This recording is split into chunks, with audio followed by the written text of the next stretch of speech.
switching back over to program development, this came from the BACB guidelines for healthcare providers. These are the areas that the BACB says that typical program components are generally drawn from the following areas. I tossed this in there because they used to, the different funders used to have their own categories that you had to put things under.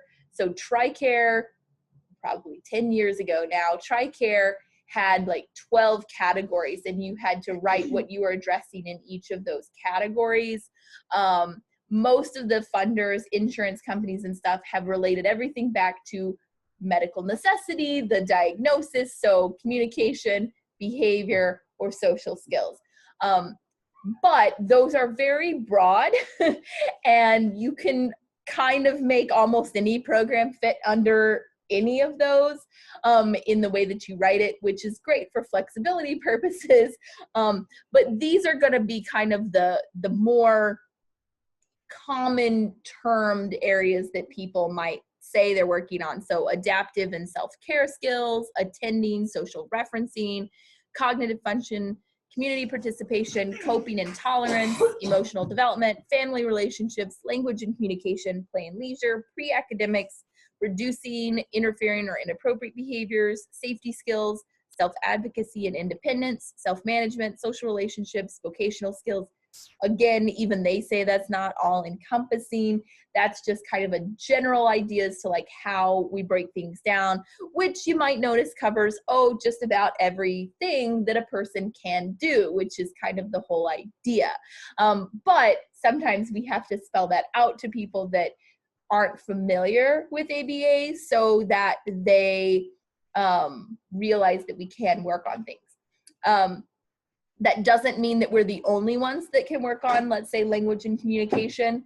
We work in conjunction with SLPs to help determine what is going to be the best form of communication for an individual, and to make sure that they're getting consistent presentation and teaching opportunities for those.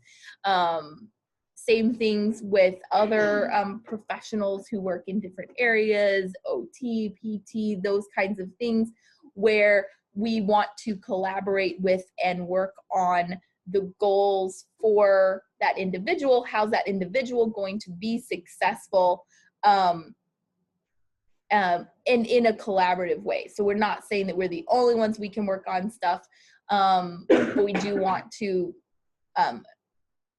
work together and make sure that everybody's on the same page with a particular approach. One field that I feel like for some reason a lot of people think that they don't mesh well is OT and BCBA or ABA, just because sometimes people will be like, well, their OT looks at only sensory stuff and everything's got sensory and they're not looking at function. But I've worked with OTs who have, some behavioral background and are very good at identifying what kinds of needs there may be for an individual, what kinds of sensations are reinforcing, and then using those either in a preventative strategy where they're getting that input or they're getting that, or ways we can tie it in where they can request those activities, or they're being used appropriately contingent upon the appropriate behaviors and things like that. So it's one of those things where I don't see that we couldn't work with any other field. We can and we should. And it's about, helping to identify and get everybody on the same page with the goals and how that learner is going to progress. I don't know why you say it differently sometimes. Okay, so in general, when we're writing programs, these are the things that we're looking for. Hopefully you get all this information from programs when we write programs and give them to you. If not, feel free to ask for additional information because we're human and sometimes we get in a hurry and sometimes we forget to add things. But the domain or what area we're working on, the subdomain, that's just going to be the name of the skill. So object imitation or requesting. The response or operational definition tells us what exactly we're expecting, what this behavior is going to look like. Mastery criteria, how are we going to know when they can do it? That is set in Porsche Pro. We set those, but sometimes people are like, well, he's doing it, but it's not mastered yet in Porsche Pro. We're like, okay, let's go back and check the settings, you know, technology. I know, right? Like, oh, well, it's set to 100%. No wonder. Set to 2 providers, but there was only 1 provider doing it. So I was like, oh, that's why I'm never being mastered. That's why you're never going to master this, because are bad. The teaching procedure, this is the piece that is really important and that I think sometimes accidentally, I hope accidentally, gets skipped. We want to spell out how to present it, what prompts to use, what fading strategy to use, like how to actually teach this skill, not just tell you, hey, work on requests with Johnny and take data on it. You're like, okay, but how? I mean, I can just toss out like opportunities, but am I teaching or am I just exposing someone to this? So definitely call us on it if we haven't given you good instructions on how to teach what it is that we're asking you to teach, how to run a particular program. Measurement procedure. So definitely we want to make sure that we are tracking what we're doing and that the measurement system that we're using is accurately capturing what we're trying to capture. So this is another area where as providers, if you're like, well, he can do it, but technically I have to record it as a minus, or technically da-da-da-da-da. Like I've had those conversations before where you're like, yeah, but he's doing it just fine, but it shows up as this. Or I'm like, technically he's getting it correct, but there's this other piece that we need to work on, right? Like there's this other component that I feel like we're not measuring that's making this seem not really correct. Let us know so that we can, again, make sure that we're actually measuring what we're supposed to be measuring and so that we can see progress. Because we're going to look at those data and those graphs and make decisions, and we need to know if that data is not accurate or not helpful or doesn't give us the full picture. Maintenance and generalization, how often the skill is going to be monitored, how you're going to change things up, planning for them to be able to use it in a different setting than the one it was taught. And that's a huge component. And again, ideally, we should be giving you some guidance as to how to change things up. And then Porsche Pro does a really good job of like saying which one it's supposed to be in, and on the maintenance we'll bring it up when it's supposed to be run again. But if you haven't been given directions on to how to generalize, let us know. Any questions about programming or what goes in a program? Okay. Everybody good so far? So when we're programming, things that we want to consider, what are typically developing peers doing? So what would be the expectations in a preschool classroom? What would be the expectations in a kindergarten classroom or a 7th grade classroom or at this job site, you know, depending upon the age of the individual. We also want to look at developmental milestones. So I put a link in here. Especially for, I'd say especially Destiny, for you and for anybody else that works at the preschool where you've got the peers around, you want to kind of be aware as to what, can I do this? No, control, that's what I'm supposed to do. To what the expectations should be for the learners at a certain age. So there's the link. You could just do CDC developmental milestones and it'll come up. There's milestone checklists, and you can look things up. The idea basically is that there are areas where kids should be able to perform certain skills at certain times. If they're not, then those would be areas where we'd want to look at addressing concerns or identifying if there is some reason why they're not making progress in those areas. We also want to be aware of this stuff too, so that we're not jumping too far ahead for the learners that we're programming for. I have worked, it was back when I first started, but I worked at a preschool in Dallas, and one of the peers, I don't know, he probably could have ended up with an Asperger's diagnosis down the road, but one of the peers at the time was really into numbers and letters and, you know, very advanced in his reading skills. He was perfect, meeting all of his milestones, anything like that. So he wasn't behind in the area, but he was very advanced in those areas. And so the teachers wanted to continue to work on those areas because that was something of interest to him. It was really rewarding to work with him. And absolutely, we want to encourage students in their strengths areas. But one of the things that we're getting to is like, this kid is like 2.5 and you're teaching him to read.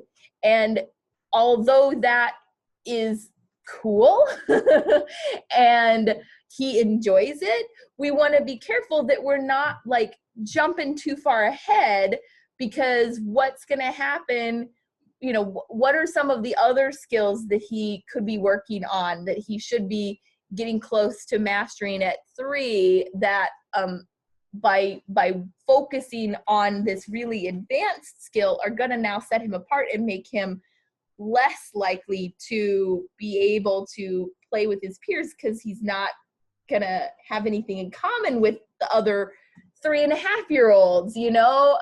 So, you know, you want to be careful that you're not like jumping too far ahead on things or just focusing too much on an area that is not, should not be the top priority, if that makes sense.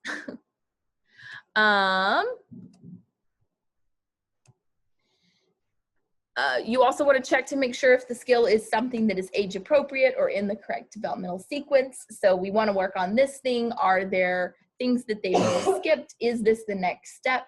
Or is this too far ahead or not age appropriate for the learner? We also want to identify what are the expectations of the setting. So describe the environment that the setting, describe the environment where the skills should occur. What are the expectations of a particular classroom? What are the teacher's expectations in this situation? What are the parents' expectations for this routine? Parents and teachers and different environments have different expectations for the learners. So our goal isn't to create like perfect, well-behaved little robots. Our goal is to help our learners to match their peers in their natural environment. And that's going to look different depending upon the environment. So identifying what that setting looks like and how the other peers in that setting respond and what's acceptable and not acceptable. Also looking at what are the caregiver priorities. We want to identify skills that the caregivers care about. That'll help with getting buy-in for them to participate more. Also will help those skills to very easily generalize into the natural environment because they're already skills that matter to the parent. They're skills that the parent is likely to continue to reinforce and maintain after we teach something. We also may want to identify pivotal skills that can have a big impact on quality of life for the learner, or to demonstrate effectiveness of the programming. One of the ones that is always a big one when I start with learners that are not toilet trained is toilet training. Just because not having to do diapers can just change your whole life. I don't have to change diapers anymore.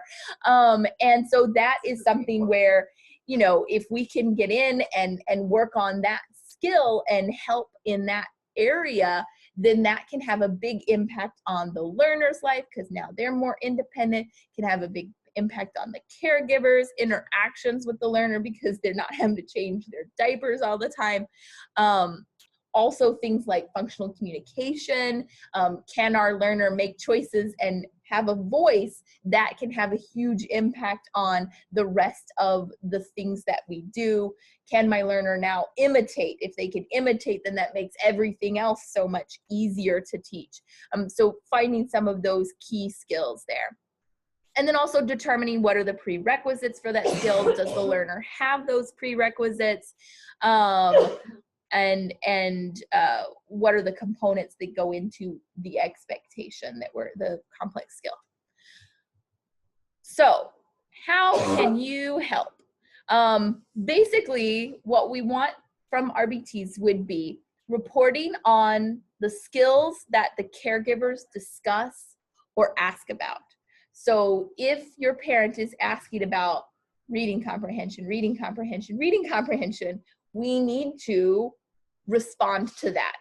That may involve different things. It may be that we are able to focus more on something like that. We're able to help with some sort of an assessment that identifies what else they might need to seek if that's not something we can do. It may be that we talk to them about how the things that we are doing right now are working towards reading comprehension, and that we're show them the path as to how we're getting to that skill that they want us to work on.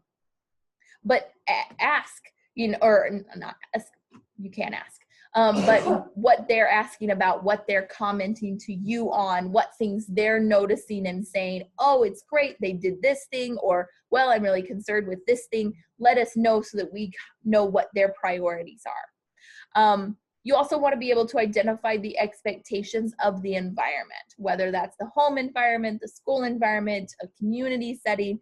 Like, what are the expectations for the learner in this environment? What should they be doing? What skills do we need to work on so that they can be successful in this environment? In conjunction with that, observing the other peers in that environment. What are the other kids doing in this environment? How does everyone respond? What do we need to do, or how does my learner stick out in this environment? So what can we work on so that they're not sticking out and being really obvious as a kid who doesn't fit into this environment? And then especially within programming, noting areas where the learner is struggling. So we're looking at data, but sometimes that doesn't necessarily give the full picture, or we may miss it, but let us know, okay, well, we've been working on this program. Yes, they're making some progress, but it feels like this is really hard for this learner. I mean, I know those are kind of subjective. I'd love for you to, describe it in as objective terms as possible, but if all you have is a subjective feeling about how something's not going, I'll take that. We can work off of that. But let us know, about areas where they're struggling. So I'm going to use Bethany's example. When we're working on conversation skills, and Bethany brought up, like, yes, he's commenting, but he's always commenting with one of two words. Like, okay, that's good to know. We need to work on variety here. We need to find a way to expand the variety in responding, because our data is going to say, yes, he responded appropriately. But if all he ever says is cool and okay, that may not be overall appropriate, and that may stand out.